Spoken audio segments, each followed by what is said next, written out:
When you've been silent long enough, people start to mistake your peace for weakness. Funny how that works. The city outside my office window was waking up, glass towers catching the first light, the sound of rain brushing softly against the panes. I stirred my coffee absent-mindedly, staring at the swirl of cream dissolving in the dark. 9 years. That's how long it had been since I'd heard his voice. My brother, Ryan Hayes. Once my best friend, my protector, until he decided I wasn't worth the trouble of defending. My phone buzzed. A name flashed on the screen, one I'd buried somewhere between sleepless nights and success stories. Ryan. For a moment, I just watched it light up. My reflection in the glass looked calm, maybe even cold. But inside, my heart thudded like it was trying to break free. 9 years ago, he'd cut me off completely, all because his wife's husband, her precious Ethan, had called me trash. And instead of defending me, Ryan just let me go. I should have deleted the message, but curiosity is cruel sometimes. It read, "Liv, we're in town. Can we talk?" The corner of my mouth twitched, half amusement, half ache. Talk. After 9 years. After I'd built everything he said I never could. I straightened my silk blouse, glanced at the city below, and whispered, "Sure, Ryan. Let's talk." 9 years ago, I was 24, working double shifts at a diner on the corner of 5th and Pine, the kind of place that always smelled like burnt coffee and overcooked bacon. I used to dream between refills and receipts, sketching business ideas in a beat-up leather notebook I carried everywhere. Back then, family meant everything to me. Ryan and I had grown up depending on each other after Mom passed, him being the older one, me being the dreamer. But dreams don't always fit neatly into other people's plans. It happened one summer evening. Ryan's new wife, Claire, had invited me over for dinner. She wanted to celebrate the family coming together. I dressed carefully that night, a thrift store dress I'd hemmed myself, and carried a bottle of cheap red wine because it was all I could afford. When I arrived, I knew instantly I didn't belong. The house smelled of money, polished marble floors, gold-edged picture frames, the quiet kind of arrogance that comes from people who've never struggled. Claire's husband's brother, Ethan, was there, slick smile, expensive watch, the type who looked at people like they were price tags. I was setting the wine on the counter when he laughed and said, "Oh, is this your sister, Ryan? The one still chasing pipe dreams? No offense, but she looks kinda out of place." The room went quiet. I tried to laugh it off, but he wasn't done. I mean, not everyone's meant to make it, right? Some people are just background. You know, the trash that makes the city look real. I remember the sound of the glass bottle tightening in my grip, the way my knuckles went white. And Ryan, my brother, just stood there. He didn't say a word. Something broke in me that night. Not because Ethan called me trash, but because Ryan didn't deny it. When I stood to leave, Claire tried to smile. "Olivia, don't take it personally. Ethan jokes like that with everyone." I looked her straight in the eye and said quietly, "You should tell him he's not that funny." Ryan followed me out, his voice strained. "Liv, don't make this a big deal." I turned to him, tears burning my eyes. "You already did." That night, I packed my things and left Seattle with only 2 suitcases and my mother's old bracelet, a thin silver band she used to wear when life got hard. Before I closed the door to that tiny apartment, I whispered to myself, "Let them call me trash. I'll show them what recycling can do." Female voiceover. Steady, intimate, almost whispered, like she's letting the audience into her private world. Starting over sounds brave in theory. In reality, it's terrifying. When I left Seattle, I didn't even know where I was headed. I just took the first bus out of the city and ended up in Portland, where rent was cheaper and no one knew my name. My first apartment was the size of a walk-in closet, cracked tiles, leaky faucet, neighbors arguing through the walls. I'd lie awake some nights staring at the ceiling, wondering if maybe Ethan was right. Maybe I was background. But then my fingers would brush against Mom's bracelet, and I'd hear her voice, soft, certain. "You can't control what people see in you, Liv. Only what you build from it." So I started building. Days, I worked as a receptionist at a shipping company. Nights, I studied online courses, marketing, accounting, business strategy, anything that might give me a foothold. The glow of my laptop was my only light most evenings. I made mistakes. Plenty. Lost money on bad ideas. Cried over rejection emails. Once spilled an entire cup of coffee on my only working laptop. But each failure taught me something. And one night, scrolling through online forums, I stumbled across a thread about sustainable packaging, eco-friendly materials for small businesses. That idea lit something inside me. If trash could be turned into something useful, wasn't that poetic?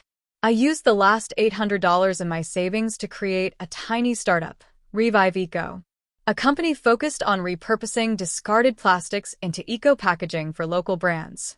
No one believed it would work, except one person. Marilyn Cho, the operations manager at my shipping job. She saw my sketches during lunch one day and said, "You've got something here. Don't let it die on paper." She introduced me to a small supplier willing to take a chance. We started producing samples from recycled waste. I hand-delivered the first boxes myself, wearing a thrifted blazer and shaking hands that didn't quite stop trembling. Weeks later, a boutique coffee chain placed their first order. Then another client. And suddenly, Revive Eco wasn't just surviving, it was growing. I rented a small office, barely big enough for 3 desks, and hired 2 college interns who believed in the mission. We worked late, lived on takeout, and celebrated every milestone with cheap sparkling cider. I kept everything quiet. I didn't post much online. When relatives asked what I was doing, I'd just say, keeping busy, because part of me still needed to heal. I wasn't ready to prove anyone wrong yet. Not until I believed I was truly right. 5 years passed like that. Every penny went back into the business. Every risk stretched my limits. But the night we signed our first major investor, a green manufacturing firm in California, I walked out of that meeting, sat in my car, and cried until the windows fogged. For the first time in years, I didn't feel small. I didn't feel trash. I felt unstoppable. The morning my brother texted, I didn't reply right away. I waited. 2 days later, I got another message.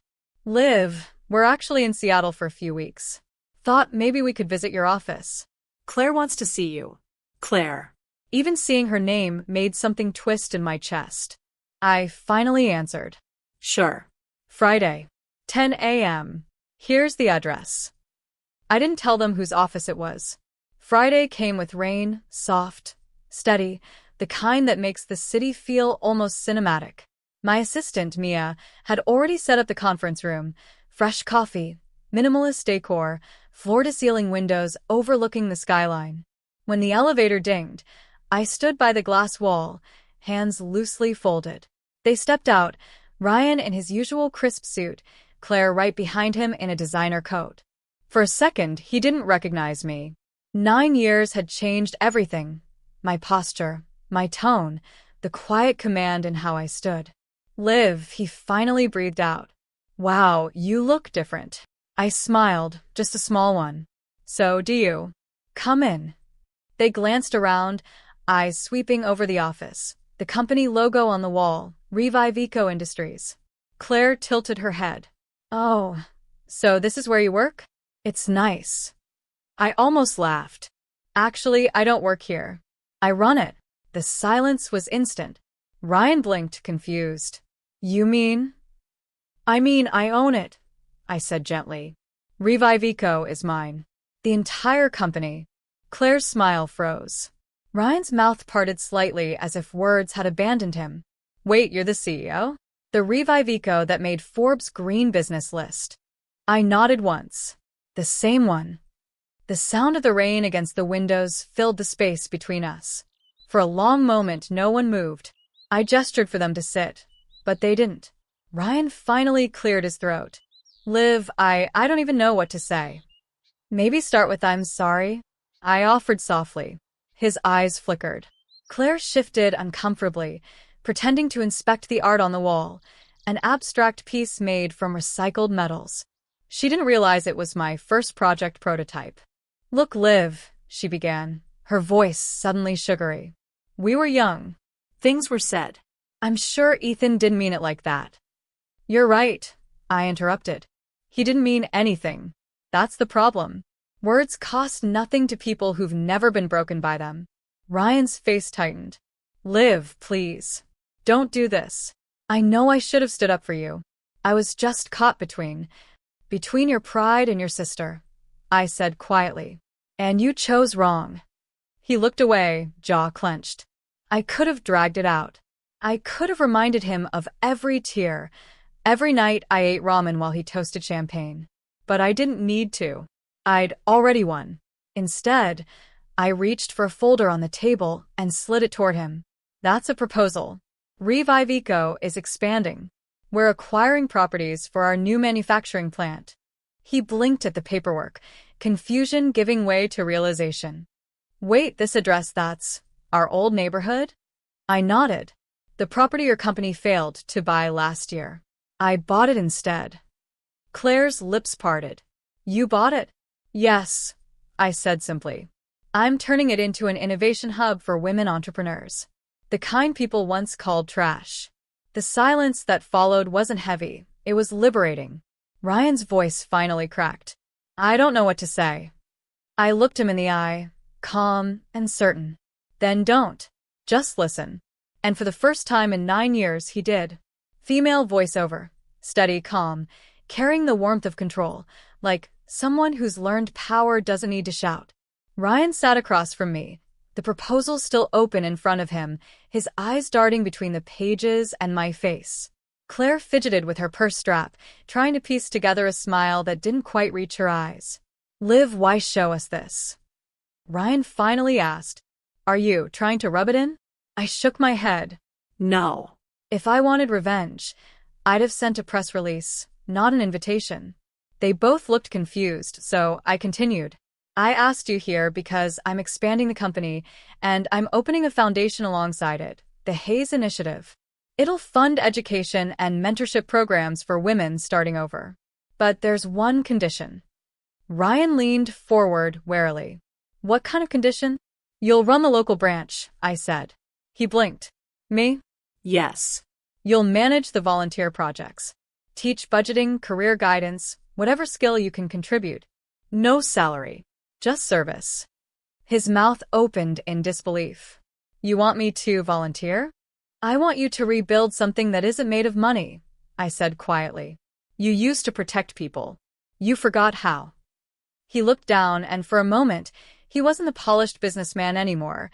He was my brother again, the boy who used to patch my bike tires and chase away bullies. Claire finally spoke, voice brittle. And what about me? I met her gaze evenly. You have influence, Claire. Use it for good. The foundation could use ambassadors to promote women-owned brands, especially ones society overlooks. Her brow furrowed. So, this is charity? No, I replied softly. This is accountability. The words hung there, gentle but sharp. Ryan swallowed hard. Liv, I don't deserve your forgiveness. I smiled faintly. Maybe not. But forgiveness isn't earned by being sorry. It's earned by doing better. He nodded slowly, eyes glistening. Claire shifted in her chair, quieter now, thoughtful even. Something in her expression told me she wasn't just embarrassed. She was reconsidering who she'd been. You'll both start next month, I said, standing. The program's first launch is in the same neighborhood we grew up in. Maybe it's time we cleaned up the mess we all left behind. Ryan rose too, emotion flickering across his face. I don't know if I can fix everything. You can't, I said. But you can show up. That's where I started. He nodded again, voice breaking slightly. I'm proud of you, Liv. I exhaled slowly. It took a long time to be proud of me, Ryan. I'm glad you finally caught up. He smiled through the guilt, and for the first time in years, it didn't hurt to see him. Female voiceover softens. Sometimes power isn't about standing taller than the people who broke you. It's about standing tall beside them, on your own terms. 3 months later, I stood outside the old community center where the new Hayes Initiative was hosting its first workshop. The building had been repainted, bright white walls, green signage, small potted plants by the doors. It didn't look like the place where my brother and I used to wait for Mom after school anymore. It looked alive again. Inside, Women of all ages were gathered around folding tables, taking notes, laughing, sharing stories. Ryan was at the front, leading a financial planning session, sleeves rolled up, chalk on his hands. He caught my eye across the room, and for a brief moment, I saw the brother I'd missed. Not the one who'd abandoned me, but the one who used to believe in me before the world taught him not to. Claire stood near the refreshments table, helping arrange folders and water bottles. When she noticed me, she hesitated, then walked over.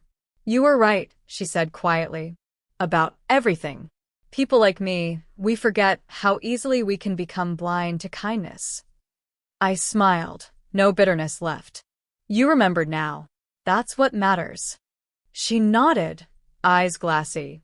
And for the first time, I didn't see her as the woman who humiliated me, just another person learning how to grow. After the session ended, Ryan approached me, wiping his hands on a cloth. "They're amazing, Liv. I didn't realize how many people out there just need a hand, not a handout." "Yeah," I said softly. "I used to be one of them." He looked down, emotion tightening his voice. "I can't undo what I said or didn't say, but I can make sure no one else feels that way again." I nodded, and for the first time in almost a decade, I hugged my brother.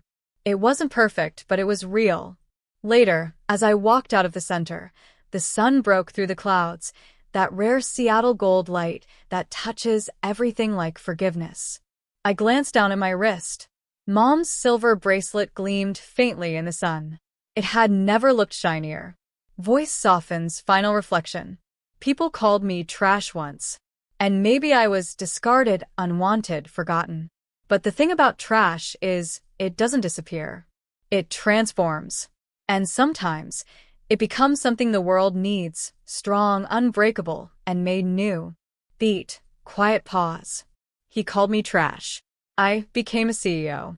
And then, I bought back the world that once threw me away.